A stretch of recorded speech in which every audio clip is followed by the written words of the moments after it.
यह कहानी काल्पनिक है। इसे किसी गलत उद्देश्य से न लिया जाए। अरे, मैं तुमसे कुछ पूछ रही हूँ बेटा, तुम्हारा ध्यान कहाँ है? नीचे बैठकर सब्जी काटते हुए माँ बोली। तब मेरा ध्यान कहीं और था। फिर झट से ध्यान भटकाते हुए बोला, क्या कह रही थी माँ? तब दोबारा से माँ ने कहा, मैं ये कह रही थी कि आजकल तुम्हारा काम बहुत बढ़ गया है, ऐसा लगता है। मैंने जवाब देते हुए कहा, हाँ माँ, काम तो बहुत बढ़ गया है। अब तो समय ही नहीं मिलता, इसलिए अभी मैं ग्राहकों की डिमांड पूरी करने में लगा हूँ। बस थोड़े दिन आप इंतजार कर लो, सब खत्म होते ही जल्द ही मैं आपको फ्री मिलूंगा। नमस्ते दोस्तों, आज की इस कहानी में आपका स्वागत है। मेरा नाम अभय है और आज मैं आपको अपनी और अपने माँ की कहानी सुनाने वाला हूँ। मेरे माता पिता का तलाक उनकी शादी के 5वें साल में ही हो गया था। उस समय मेरी उम्र सिर्फ 4 साल थी और मेरी माँ 24 साल की थी। तब मेरे नाना ने मेरी माँ से उनकी दूसरी शादी के लिए कहा, लेकिन तब माँ ने साफ साफ शादी से मना कर दिया था। तब कोर्ट के फैसले के अनुसार पापा हर महीने 40,000 रुपए और रहने के लिए एक घर दिए थे, जिससे हमारी सारी जरूरतें पूरी हो जाती थीं। तब हम एक सोसाइटी में एक बेडरूम और एक किचन के फ्लैट में रहते थे। तब घर में सिर्फ मैं और माँ ही थे, इसलिए हम दोनों एक दूसरे से ही बातें किया करते थे। मेरी माँ का स्वभाव थोड़ा सख्त था, लेकिन हम दोनों एक दूसरे का ख्याल अच्छे से रखते थे। अब मेरी उम्र 28 साल है और मेरी माँ 48 साल की है। मैंने ग्रेजुएशन के बाद फैशन डिजाइनिंग का कोर्स किया था और एक बड़े डिजाइनर के साथ काम करना शुरू किया। वहां से बहुत कुछ सीखने के बाद मैंने अपना खुद का सिलाई की दुकान खोला, जो धीरे धीरे अच्छा चलने लगा। अब मेरे पास बस टेलर काम करते हैं। एक दिन सुबह माँ सब्जी काट रही थी, तब उन्होंने मुझसे पूछा, अभय, तुम किस तरह के कपड़े बनाते हो? मैंने कहा, लेडीज के सभी तरह के कपड़े। क्यों माँ, क्यों पूछ रही हो? उन्होंने कहा, ऐसे ही रे। फिर माँ ने पूछा, साड़ियाँ, ब्लाउज, साया, घाघरा चोली, ये सब भी बनाते हो क्या? मैंने कहा, हाँ माँ, सब बनाते हैं। फिर माँ ने कहा, तब तो तुम्हारे सिलाई की दुकान में रोजाना बहुत सारे महिलाएं आती होंगी। इस पर मैंने कहा, हाँ माँ, बिजनेस किया है तो पुरुष महिलाएं सब तो आएंगी ही ना। फिर आगे माँ ने पूछा, तो बेटा महिलाएं का नाप कौन लेता है? कोई आदमी रखा है क्या? तब मैंने कहा, हाँ माँ, सब मैनेज हो जाता है, आजकल सब चलता है, लेकिन तुम इतना क्यों पूछ रही हो? इस पर माँ ने कहा, मुझे भी कुछ ब्लाउज सिलवाने हैं। मेरी जो दोस्त थी उसने अब काम छोड़ दिया है। मैंने कहा, माँ, आप इतने देर से पहेलियाँ क्यों बुझा रही थी? अगर आपको ब्लाउज बनवाना है तो इसमें दिक्कत क्या है? तुम अपना पुराना ब्लाउज दे दो, मैं टेलर को दे दूंगा, वह बना देगा, फिर लाकर तुम्हें दे दूंगा।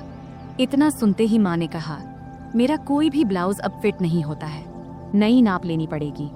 इस पर मैंने कहा, ठीक है माँ, मैं टेलर को बोल दूंगा, कल टेलर आकर तुम्हारी नाप ले लेगा। अब तो कोई दिक्कत नहीं है ना? तभी माँ बोली, बेटा, मुझे ऐसा नहीं लगता कि मैं किसी अजनबी आदमी को अपना नाप लेने दूंगी। मैंने कहा, माँ, अगर आप नाप नहीं देंगी तो फिर ब्लाउज कैसे सिलाएगा? फिर थोड़ी देर सोचने के बाद माँ ने कहा, तू ही क्यों नहीं मेरा नाप ले लेता? यह सुनकर मैं हैरान होकर बोला, मैं? ये कैसे हो सकता है? माँ ने जवाब दिया, इसमें क्या है, मुझे तुझसे नाप लेने में कोई दिक्कत नहीं होगी। अब मैं थोड़ा असमंजस में पड़ी एज गया था, क्योंकि दूर से देखने और किसी को छूने में बहुत फर्क होता है। लेकिन तब यह हाथ आया, मौका छोड़ना भी मुझे सही नहीं लगा। उस दिन सोमवार का दिन था और उस दिन विश्वकर्मा पूजा था, तो सिलाई की दुकान बंद था। तब मैंने सोचा कि आज ही ये काम कर लेना चाहिए। फिर सुबह नाश्ता करके मैं सिलाई की दुकान से कुछ एल्बम और माप लेने का सामान लेकर आ गया। तब मैंने ऐसे एल्बम चुना था जिनमें डिजाइन वाले ब्लाउज दिखाए गए थे। इनमें से कुछ बहुत ही छोटे और बैकलेस थे। फिर मन ही मन मैंने तय किया कि आज ये काम अच्छे से पूरा करना है।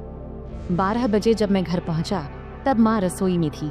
उन्होंने मुझसे कहा, बेटा, आ गया तू? सामान ले आया? तब मैंने कहा, हाँ, सब ले आया हूँ, अब तुम जल्दी से अपना काम खत्म कर लो। फिर थोड़ी देर बाद माँ मेरे पास आकर बैठ गई और एल्बम देखने लगी। तब वह हल्की पीली साड़ी पहनी थी और उनकी साड़ी का कपड़ा इतना पतला था कि शरीर की रूपरेखा दिख रही थी। तब मैं माँ को देखते देखते खो गया। तभी उन्होंने तेज आवाज में कहा, अभय, सुन रहा है तू? तब मैं चौंक कर बोला, हाँ, क्या हुआ माँ? तब माँ ने एल्बम दिखाते हुए कहा, इतने छोटे ब्लाउज कैसे पहन सकती हूँ मैं? मुझे ये डिजाइन पसंद नहीं है। तब मैंने समझाया, अरे ये सब तो बस डिजाइन दिखाने के लिए है, तू वैसे ही सिलवा लेना जैसा तुझे पसंद हो। फिर थोड़ी बहस के बाद माँ मान गई और बोली, ठीक है चल अंदर माप ले ले। तब हम बेडरूम में गए। फिर मैंने माप लेने के लिए टेप निकाला। तब माँ खड़ी हो गई और बोली, सही से माप लेना ताकि बाद में दिक्कत कोई ना हो। तब मैं अपनी माँ का नाप लेने के लिए तैयार था। अपने मन पर और खुद पर पत्थर रखकर मैंने यह काम शुरू किया। तब मैं पूरी कोशिश कर रहा था कि यह काम एक प्रोफेशनल टेलर की तरह करूं, लेकिन इस दौरान मेरे दिल की धड़कन तेज हो गई। तभी माँ ने और करीब आकर मुझसे कहा, चल जल्दी कर, मुझे और काम भी करना है। फिर मैंने माप लेना शुरू किया और पहले मैंने माँ के बाजू, कंधे और कमर का नाप लिया। फिर थोड़ा रुककर मैंने माँ से पूछा, माँ ब्लाउज के नीचे की पट्टी इतनी छोटी क्यों होती है? इससे परेशानी नहीं होती क्या? मैंने सुना है कि कई महिलाओं को वहाँ के कपड़े काटने से दिक्कत होती है, क्या तुम्हें कभी ऐसा हुआ है? इस पर माँ ने सिर झुका लिया और कहा, मुझे तो अभी तक कोई दिक्कत नहीं हुई। फिर मैंने कहा, मुझे लगता है कि तुम्हें थोड़े बड़े डिजाइन के ब्लाउज सिलवा लेने चाहिए। इस पर माँ ने हामी भरी और मैं फिर नाप लेने लगा। मैंने गले का नाप लेना शुरू किया। टेप को माँ की गर्दन के चारों ओर रखा। तब मैंने यह ध्यान रखा कि मेरी उंगलियां उनकी त्वचा को न छुएं और उनसे 1 इंच की दूरी पर रहें। फिर आगे मैंने पूछा, गला इतना रखना है या थोड़ा कम ज्यादा करूं? क्योंकि मेरी माँ का गला थोड़ा बड़ा था और वहाँ थोड़ी सी गहराई दिखाई दे रही थी, इसीलिए मैंने थोड़ा झिझकते हुए कहा, माँ तुम्हें क्या ठीक लगेगा? माँ ने मुस्कुराते हुए कहा, बेटा तुम तो अब इस काम में माहिर हो गए हो। मैंने जवाब दिया, माँ तुम जैसा कहोगी मैं वही करूँगा। फिर माँ ने फिर कहा, टेप को इतना दूर क्यों रखा है? इसे सही जगह पर रखो, तभी नाप सही आएगा। ये कहते हुए माँ ने टेप को अपने हाथ से सही जगह पर लगा दिया। इस दौरान मेरे हाथ पहली बार माँ की गर्दन को छू गए। तब मुझे ऐसा लगा जैसे मुझे जोर का झटका लगा हो, लेकिन मैंने खुद पर काबू रखा और उस पल का पूरा आनंद लिया। तभी माँ ने कहा, ये पुराने ब्लाउज अब टाइट हो गए हैं, अब मैं थोड़ा ऊंचे और गहरे गले के ब्लाउज सिलवाने की सोच रही हूँ। तुम्हें क्या लगता है?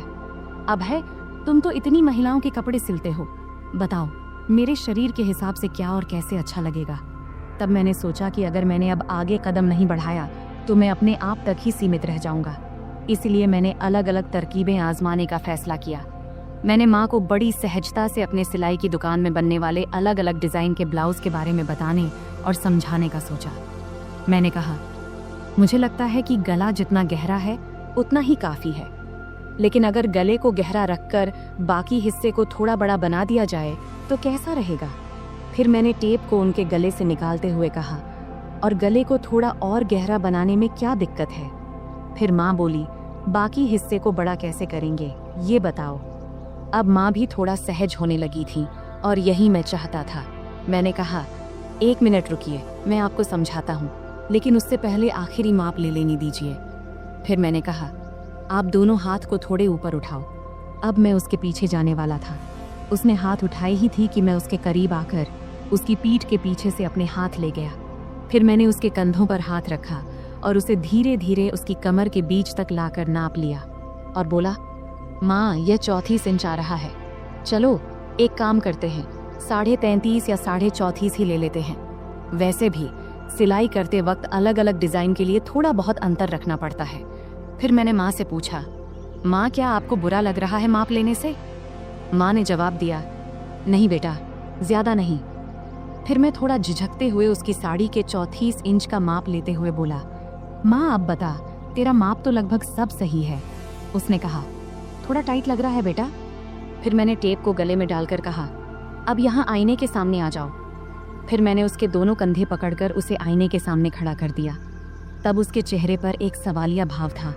फिर मैंने कहा, माँ सब बताता हूँ, थोड़ा सा रुक जा, पहले पानी पीकर आता हूँ, तुझे चाहिए क्या? तब उसने सिर हिलाकर मना कर दिया। फिर मैं रसोई में गया, पानी पिया और खुद को थोड़ा ठीक किया।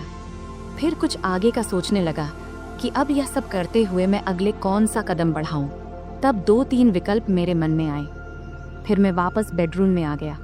तब माँ ने अपना पल्लू फिर से कंधे पर ठीक से ले लिया था, लेकिन 6 फुट के बड़े शीशे के सामने वह बेहद ही सुंदर लग रही थी, जिसे मैं शीशे में ही निहारने लगा। तभी माँ बोली, कहाँ ध्यान है बेटा, इधर देखो, अब मैं तुझे इसी ब्लाउज में बदलाव करके दिखाती हूँ। जैसा कि तूने मुझसे कहा कि हम गले को 1 इंच गहरा कर लेते हैं। फिर उसने कहा, तू ऊपर वाला हुक खोल और ऊपरी किनारों को अंदर मोड़ कर देख। तब उसे ठीक से समझ नहीं आया तो उसने प्रश्न भरी नजरों से मेरी ओर देखी और बोली, मुझे समझ नहीं आ रहा, तू ही कर ले, मैं यह तुझ पर छोड़ती हूँ। तब तीर सीधे निशाने पर लगा था और मुझे भी यही चाहिए था। फिर मैंने आराम से उसके हुक खोले और किनारों को उलटी दिशा में अंदर की तरफ मोड़ने लगा। मैं ऐसा कर रहा था और वह खुद को शीशे में देख रही थी। फिर मैं जल्दी जल्दी अपने काम निपटाने लगा। उस दिन मुझे भी एक अजीब सा सुकून मिल रहा था। जब मेरा काम हो गया तो मैं उसके और ड्रेसिंग टेबल के बीच से हटकर एक तरफ हो गया और उससे कहा, देखो, अब यह वैसे ही है जैसा तुम चाहती थी, 1 इंच गहरा। क्या लगता है, अब बताओ। फिर माँ ब्लाउज की तरफ देखने लगी और मुझसे बोली, अभय, तुझसे सच कहूँ तो ऐसे गले में मुझे बहुत आराम महसूस होता है। ऐसे ब्लाउज पहनने पर ऐसा नहीं लगता जैसे हंस को पानी में तराने से। फिर मैंने कहा, माँ नाराज मत होना, लेकिन एक बात कहूँ। अब मैं अगला कदम उठाकर उसे और सहज करने की कोशिश करना चाहता था। तब माँ मुस्कुराते हुए बोली, नहीं रे अभय, मैं तुझसे कैसे नाराज हो सकती हूँ, बोलना जो बोलना है। तब मैंने सावधानी से कहा, इतने गहरे गले वाले ब्लाउज से सब कुछ बहुत ज्यादा नजर आता है और यह थोड़ा अजीब भी लगता है। यह सुनते ही माँ ने अपने ब्लाउज की 3 इंच अंदर की तरफ मोड़ी और हंसते हुए बोली, मुझे कौन देखने वाला है अभय, घर पर तो हम दोनों ही रहते हैं और बाहर मुझे बहुत कम ही जाना पड़ता है। वैसे भी तुम्हारे सामने मुझे कोई दिक्कत नहीं होती। मैंने कहा, माँ, मुझे यह जरूरी लगा कि आपको बता दूं, फिर आप जैसा बोलोगी वैसा ही होगा। इस पर माँ मुस्कुराई और बोली, ठीक है बाबा, अब तुम करो। फिर मैंने कहा, मैं तुम्हें वैसे ही ब्लाउज दिखाता हूँ जैसा मैं बता रहा था। उसके बाद मैं उसके एकदम सामने गया। जैसे ही मैं उसके पास गया, वह थोड़ा आगे बढ़ी। फिर मैंने ब्लाउज का हुक वापस लगाने के लिए ब्लाउज को ठीक करना शुरू किया। फिर फोटो लेने के बाद मैंने उसे वापस सही से पहना दिया। फिर मैंने उसके दोनों कंधों के पास से ब्लाउज के किनारे पकड़ा और हल्का सा खींचा ताकि उसके कंधे साफ नजर आएं। ब्लाउज अब ढीला हो गया था और उसके कंधे लगभग उघड़ गए थे। इसके बाद मैंने नीचे से दोनों तरफ अपनी 2 उंगलियां अंदर डालीं और वह सहजता से ब्लाउज के अंदर चली गई। तब उसने मेरी तरफ देखकर कहा, क्या कर रहे हो बेटा, मुझे कुछ समझ नहीं आ रहा, बस 1 मिनट रुको माँ। मैंने सिर हिलाते हुए कहा और फिर अपने काम में लग गया। अब मैंने उसके ब्लाउज के नीचे की किनारी पकड़ा और उसे थोड़ा नीचे खींचा। फिर मैंने उसके ब्लाउज के नीचे के दोनों हुक खोल दिए। अब उसकी गर्दन की कटिंग थोड़ी दिख रही थी। अब सारा काम खत्म करने के बाद मैं थोड़ा पीछे हटकर उसे एक बार देखा और फिर किनारे हो गया। अब उसका गला बड़ा हो गया था, लेकिन ज्यादा गहरा नहीं था। तब मैंने नोटिस किया कि उसकी चेहरे पर संतोष नहीं दिख रहा था। शायद उसे और गहरे गले वाला चाहिए था। इसलिए मैंने पूछा, क्या हुआ माँ, ऐसा ठीक नहीं लग रहा क्या? तब माँ ने हाथ रखते हुए शरारती अंदाज में हंसते हुए बोली, नहीं रे, मुझे गहरा गला अच्छा लगता है, नहीं तो ऐसा लगता है जैसे किसी ने कसकर बांध दिया हो। तब उसकी बात सुनकर मुझे ऐसा लगा जैसे मुझे 440 वोल्ट का झटका लगा हो। फिर आगे वह बोली, अरे ये कई बार सिर्फ दूरी की वजह से होता है। एक काम करो, क्या तुम सिर्फ ब्लाउज में ही माप ले सकते हो? वैसे भी मुझे ऐसा एक ब्लाउज चाहिए जिसमें नीचे कुछ पहनने की जरूरत ना हो। अगर माप सही से लो तो बेहतर रहेगा। मैंने कहा, हाँ माँ, यह सही भी रहेगा, लेकिन बाकी ब्लाउज के लिए तो नीचे पहनना जरूरी होगा, नहीं तो वे टाइट हो जाएंगे। तब माँ ने सिर हिलाते हुए कहा, ठीक है, तुम यहीं रुको, मैं आती हूँ। फिर वह बाथरूम में चली गई और दरवाजा थोड़ा सा खुला ही छोड़ दिया। तब मन में ख्याल आया कि दरवाजे के पीछे से झांकूं, लेकिन मैंने संयम बनाए रखा, क्योंकि मैंने तय किया था कि धीरे धीरे माँ को अपने सामने सहज बनाना है। फिर 5 मिनट बाद माँ बाहर आई और मेरे सामने आकर खड़ी हो गई। तब एक पल के लिए मैंने उसकी ओर देखा और देखकर हैरान रह गया, लेकिन मैंने कोई प्रतिक्रिया नहीं दिया और अपने काम में लग गया। फिर मैंने कहा, माँ, अब हम सिर्फ तुम्हारी पीठ का ही माप लेंगे, क्योंकि फर्क वहीं से पता चलेगा। तब माँ ने हल्के से मुस्कुराते हुए पूछा, क्या रे, तुम लोग सिलाई की दुकान में भी औरतों को ऐसे ही कपड़े उतरवाने को कहते हो क्या? फिर आगे माँ ने अपना हाथ मेरे कंधे पर रखते हुए और शरारती अंदाज में हंसते हुए बोली, तुम्हारी तो मौज है बेटा, इतनी सारी औरतों को संभालने का काम मिलता है। इस पर मैंने जवाब दिया, माँ, मज़ा कैसा? मैं तो अब कुछ खास औरतों को छोड़कर माप लेना बंद कर चुका हूँ। अच्छा, और ये क्यों? माँ ने पूछा। इस पर मैंने जवाब दिया, माँ, कुछ औरतें जो बड़े घरों की होती हैं या जो हमारी शुरुआती कस्टमर थीं, वे मेरे कारीगरों को माप नहीं लेने देती, इसलिए मुझे खुद ही लेना पड़ता है, तुझे लेना पड़ता है। यह कहती हुई माँ पलंग पर बिना आंचल के बैठ गई और फिर बोली, बेटा, तुम्हारी तो मन मोह लेती होगी इन औरतों ने। मैंने मुस्कुराते हुए कहा, नहीं माँ, मैं तो बिल्कुल प्रोफेशनल तरीके से काम करता हूँ। फिर माँ ने शरारती मुस्कान के साथ पूछा, लेकिन फिर भी तुम्हें उनका स्पर्श तो होता होगा ना, है कि नहीं? सच बता। इस पर मैं थोड़ा शर्माते हुए बोला, हाँ, होता है, लेकिन वे कुछ नहीं कहती क्योंकि उन्हें मेरे सामने सुरक्षित महसूस होता है। फिर माँ ने हंसते हुए कहा, मेरा बेटा कितना समझदार है। ये कहते हुए उसने मुझे गले लगा लिया। इतनी ठंडी रात में उसके गले लगाने से उसकी गर्माहट मुझे महसूस होने लगी। फिर थोड़ा पांव खींचते हुए माँ ने पूछा, बेटा, तुमने ये सब बातें कहाँ से सीखी? मैंने कहा, माँ, इन औरतों से ही। वे इतने अलग अलग शब्द बोलती हैं कि क्या बताऊं। फिर माँ ने मजाक करते हुए कहा, अच्छा बेटा, तुम मुझे भी कुछ बताओ। तब मैंने कहा, नहीं माँ, तुम हंसोगी और कहोगी कि ये सब मुझे कैसे पता। माँ बोली, नहीं बेटा, मैं समझती हूँ कि तुम अब बड़े हो गए हो, लेकिन मुझे यह भी समझना है कि तुम्हें क्या पता है और क्या नहीं। फिर मैंने हिम्मत जुटाकर माँ से कुछ बातें साझा किया। तब माँ ने आत्मविश्वास से कहा, अरे बाबा, तुम्हें तो सब पता है। फिर मैंने हंसते हुए कहा, चलो छोड़ो ये सब, अब तुम्हारा नया डिजाइन वाला ब्लाउज लेकर आता हूँ। फिर मैंने उठते हुए पूछा, हाथ लगाऊं तो चलेगा ना? तब माँ ने खुद को सभ्य दिखाने की कोशिश करते हुए कहा, अरे हाँ बेटा, मुझे तुम पर पूरा भरोसा है। और क्या तुमने इतना जल्दी सब कुछ फिट कर लिया? फिर माँ ने थोड़े जोर से हंसते हुए कहा, बेटा, देख ले कहीं कुछ और लगाना बाकी तो नहीं है। तब उसके इस मजाक से मैं शर्म से लाल हो गया। अब वह पल भी आ गया था जिसका इंतजार था। फिर मैंने माँ को ड्रेसिंग टेबल के सामने खड़ा किया और खुद उसके पास जाकर खड़ा हो गया। फिर मैंने अपने दोनों हाथ नीचे लाते हुए कहा, देखो, ये कितनी नीचे तक जा रहा है, इसका कारण इसका माप है। यह कहते हुए मैंने अपने दोनों हाथ उसके ब्लाउज के किनारे पर रख दिया। तब मेरी धड़कन एकदम से तेज हो गई थी और हाथ भी हल्के से कांप रहे थे। मेरी माँ अभी भी उतनी ही क्यूट लग रही थी, भले ही वह थोड़ी बड़ी हो गई थी। फिर माँ ने अपना हाथ मेरे हाथ पर रखते हुए हल्का सा हिलाते हुए कहा, अभय, सच कहूँ तो मुझे इसमें कोई दिक्कत नहीं है। मैं ऐसे ब्लाउज पहनने को तैयार हूँ, लेकिन मेरी एक ही शर्त है, गला जितना गहरा हो सके उतना चलेगा। तभी मैंने हाथ हटाते हुए पूछा, माँ, एक बात बताओ, तुम्हें और बाकी औरतों को गहरा गला ही क्यों पसंद आता है? नॉर्मल गला भी तो अच्छा लगता है। इस पर माँ ने मुस्कुराते हुए बोली, अरे बेटा, मुझे तो ये घर में ही पहनने हैं। घर में तो कोई दिक्कत नहीं है, इससे थोड़ा आरामदायक लगता है और गर्मी भी नहीं लगती। फिर माँ बोली, बेटा, तुम एक बात बताओ, अगर गला बहुत गहरा हुआ तो पट्टी दिखेगी क्या? मैंने जवाब दिया, हाँ, जरूर दिखेगी, लेकिन अगर गर्मी लगती है तो आल घर में सिर्फ गाउन क्यों नहीं पहनती? खैर, कुछ ना पहनोगी तब भी चलेगा, मैं तुम्हारे लिए एक सुंदर स्लीवलेस गाउन सिलवा देता हूँ। तब माँ ने अपना नाक सिकोड़ते हुए कहा, गाउन, और वह भी स्लीवलेस? मुझे पसंद नहीं है। तब मैंने समझाते हुए कहा, अरे, घर में तो कोई दिक्कत नहीं है, वैसे गर्मी में पेटीकोट भी नहीं पहनोगी तो और आरामदायक लगेगा। चलो एक काम करते हैं, एक ऐसा गाउन सिलवा कर देख लो, बस एक बार पहन कर देखना, अगर अच्छा लगे तो ठीक, वरना मत पहनना।